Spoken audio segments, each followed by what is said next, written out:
அன்பு உறவுகளுக்கு வணக்கம். எல்லாம் எப்படி இருக்கீங்க? நல்லா இருக்கீங்களா? கண்டிப்பாக நல்லா இருப்பீங்க.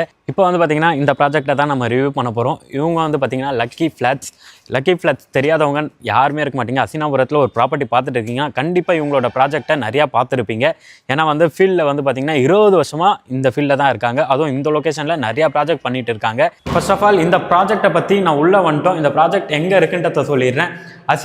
அசினாபுரம் மெயின் ரோட்லேருந்து பார்த்தீங்கன்னா ஜஸ்ட் ஒரு 300 மீட்டர், 300 கூட இல்லைங்க, 200 மீட்டர் பஸ் போகிற ரோட்லேருந்து ஜஸ்ட் 200 மீட்டர் வாக்கபிள் டிஸ்டன்ஸில் இந்த ப்ராஜெக்ட் இருக்குது. அண்ட் பார்த்தீங்கன்னா நமக்கு எக்ஸாக்டாக இன்னும் லொக்கேஷன் எங்கே இருக்குன்னு பார்த்தீங்கன்னா பஜனை கோயில் ஸ்ட்ரீட், அச்சினாபுரம் பஸ் ஸ்டாப்லேருந்து பார்த்தீங்கன்னா பஜனை கோயில் ஸ்ட்ரீட்னு கேட்டிங்கன்னா எல்லாருக்குமே தெரியும். பஜனை கோயில் ஸ்ட்ரீட்டில் தான் இந்த ப்ராஜெக்ட் நமக்கு சேல்ஸுக்கு வந்திருக்குங்க. இந்த வீட்டோட பில்டப் ஏரியா பார்த்துடலாம். டோட்டலாக 5 யூனிட்டில் 2 யூனிட் மட்டும் தான் அவைலபிளாக இருக்குன்ட்டு. 2 BHKவோட பில்டப் ஏரியா பார்த்தீங்கன்னா நமக்கு 775 ஸ்கொயர் ஃபீட் வரும். இதுவே 3 BHK வந்து பார்த்தீங்கன்னா 1171 ஸ்கொயர் ஃபீட், அதாவது 1171 ஸ்கொயர் ஃபீட், கிட்டத்தட்ட அரை கிரவுண்ட் கிட்ட பில்டப் ஏரியா 3 BHK பிளான் பண்ணி கன்ஸ்ட்ரக்ஷன் பண்ணிருக்காங்க. 47% UDS மட்டுமே கொடுத்துருக்காங்க. கிட்டத்தட்ட 50% தான் ஒரு ப்ராஜெக்ட் நமக்கு சேல்ஸ்க்கு வந்திருக்கு. என்ன ப்ரைஸ் இருக்கும்? 6500 ரூபா பர் ஸ்கொயர் ஃபீட் கோட் பண்ணிருக்காங்க. அதுலேருந்து ப்ரைஸ் லைட்லி நெகோஷியபிள். அண்ட் அதுவும் மட்டும் இல்லைங்க, ஏன்னா நம்ம எத்தனை வர ப்ராப்பர்ட்டி உங்களோட ப்ராப்பர்ட்டி தாங்க, உங்களுக்கான ப்ராப்பர்ட்டி தாங்க. ஸோ தொடர்ந்து நம்ம சேனலை சப்போர்ட் பண்ணிகிட்டே இருங்க.